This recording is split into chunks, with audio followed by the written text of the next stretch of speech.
خواتي خواتاتي اهلا وسهلا مرحبا بكم يا جماعة الخير صباح الخير عليكم زلفلاون والسلام عليكم. J'espère que vous allez bien, j'espère que vous vous portez bien et que vous négociez parfaitement. Parfaitement, je ne crois pas. Personne. Cette année 2024 s'annonce en tout cas aussi compliquée, pour ne pas dire encore plus compliquée que l'année 2023. En tout cas, j'espère que vous faites de votre mieux pour négocier la gestion de la deuxième partie de ce mois de janvier 2024. Nous sommes le 17 janvier 2024. Yanes, on parle beaucoup des Algériens. On parle beaucoup à leur place. Le problème dans notre pays, c'est qu'on n'entend pas suffisamment nos citoyens. On ne sait pas ce qu'ils pensent. On ne leur demande pas beaucoup leur avis. Tout le monde pense qu'il peut les comprendre, les politiques, les journalistes, certains opposants, certains responsables du pouvoir, certaines figures des médias, certains youtubeurs. بصح واحد ما قال ولا واحد ما رحب يسمع ما دار un travail ou la personne n'a fait un travail pour essayer de traduire et de comprendre et de noter et de relever de façon la plus scientifique possible les véritables préoccupations des Algériens et des Algériens. Et pourtant, un organisme très sérieux, académique, scientifique, l'a fait. Alors, il y a un organisme scientifique, qui est rattaché à l'université de Princeton aux États-Unis d'Amérique. C'est un organisme scientifique universitaire indépendant qui s'appelle l'Arab Barometer. Un baromètre arabe en français, en anglais, Arab Barometer. L'Arab Barometer a été créé pour, justement, par des universitaires américains et arabes, à travers la collaboration de plusieurs centres de recherche aux États-Unis d'Amérique, comme dans plusieurs pays arabes, pour comprendre justement ce que pensent des opinions publiques arabes, notamment à travers 7 ou 6 pays importants du monde arabe qui sont le Maroc, l'Algérie, la Tunisie, la Libye, l'Égypte, la Jordanie et l'Irak. Et à chaque fois, le baromètre arabe est fait un focus spécial sur la Palestine, puisque la Palestine a une situation assez spéciale. Donc, c'est vraiment un baromètre qui existe depuis 2006, qui s'intéresse au monde arabe, mais pas uniquement aux pays du Golfe, parce que malheureusement, dans les pays anglo-saxons, occidentaux, dès que tu dis monde arabe, on pense à Dubaï, à Abu Dhabi, un peu l'Égypte. Mais on oublie qu'il y a aussi le Maghreb, qu'il y a l'Irak, qu'il y a la Jordanie, qu'il y a la Libye, qu'il y a la Tunisie, l'Algérie, etc. Il faut savoir que le baromètre arabe, il est essentiellement piloté par des chercheurs affiliés au centre de recherche stratégique de l'Université de Jordanie à Amman, le centre palestinien de recherche sur les politiques et les enquêtes de Ramallah, le Social and Economic Survey Research Institute de l'Université de Qatar à Doha, le One-to-One for Research and Polling à Tunisie.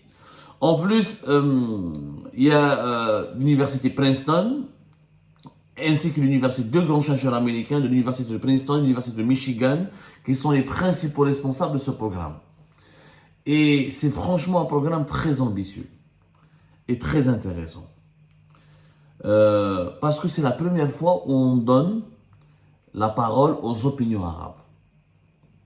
On essaye de les comprendre. Et l'objectif est de toujours traduire leurs attentes et ce qu'ils pensent de leur pays ou de leur actualité nationale chez eux ou la régionale.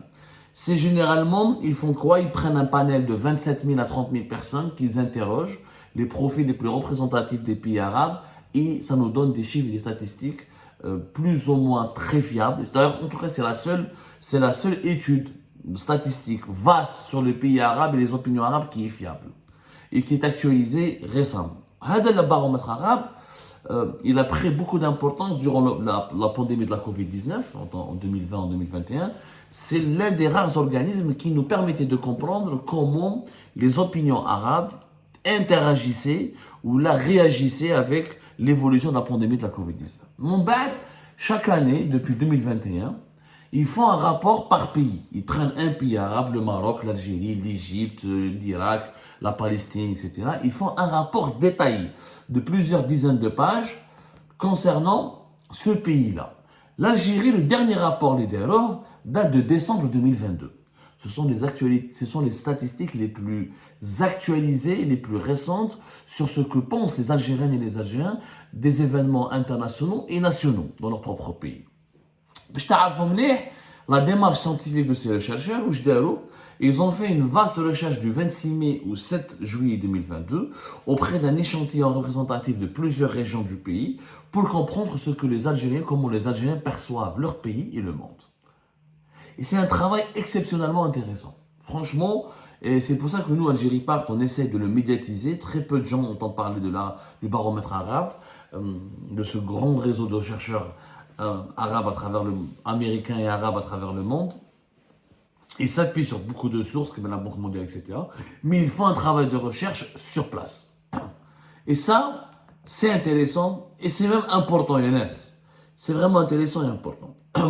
Mais qu'est-ce qu'on apprend dans le rapport consacré à l'Algérie? La situation en 2022, ça a été fait fin 2022, ça n'a pas changé, parce que 2023, entre 2023 et 2022, pratiquement la situation de l'Algérie n'a pas beaucoup changé. Et au contraire, 2022 était censé être une meilleure année que l'année 2023, puisque l'année 2022, l'Algérie avait gagné beaucoup d'argent grâce aux exportations du pétrole et du gaz, ce qui n'a pas été le cas dans l'année 2023. C'est-à-dire que les résultats que nous allons révéler maintenant en 2022 sont plus optimistes et sont censés être meilleurs que les résultats qu'on aurait pu obtenir durant l'année 2023, qui a été une année beaucoup plus sinistre pour l'Algérie.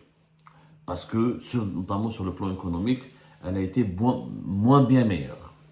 Justement, qui jouent les statistiques et les sondages d'opinion, les Algériens ne sont pas du tout cons. Que la première préoccupation des Algériennes et des Algériens, c'est la situation économique de leur pays. La première préoccupation des Algériennes et des Algériens, c'est la situation économique de leur pays. Seulement, notez comme un chiffre, seulement 27% des Algériens jugent que la situation de leur pays, elle est bonne ou elle est très bonne. Seulement 27%. C'est-à-dire que la majorité écrasante des Algériennes et des Algériens considèrent que la situation économique de leur pays, elle est très mauvaise.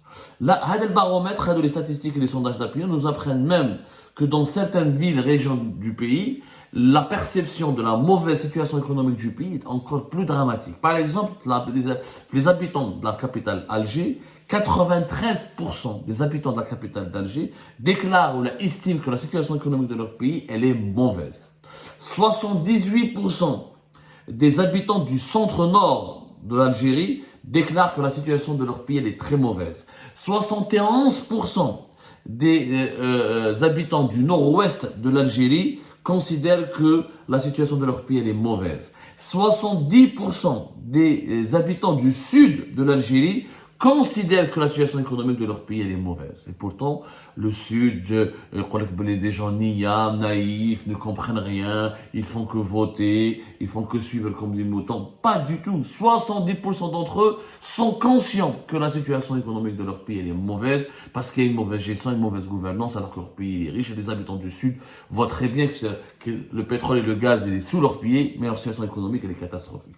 60% des habitants dans le nord-est du pays considèrent que la situation économique de leur pays elle est mauvaise. Des chiffres implacables. Et en 2022, quand l'Algérie était en train de gagner beaucoup d'argent grâce au pétrole et au gaz, parce que les prix du pétrole et du gaz ont explosé en 2022, c'était l'année record. Rien à voir, le pétrole et le gaz, le pétrole a jusqu'à 130, le gaz a été triplé, quadruplé, même à centuplé par rapport, son prix a augmenté de 5 fois par rapport à 2021. Donc, mais les Algériens n'ont pas vu la situation économique de leur pays s'améliorer. Et ça reste leur première préoccupation. Alors, 25% des Algériens estiment que le principal défi de leur pays, c'est la situation économique. 30% estiment que c'est la corruption. Donc, la corruption, on peut toujours la lier à la situation économique. 25%, c'est la situation économique, c'est le principal défi. L'instabilité, c'est uniquement 12%.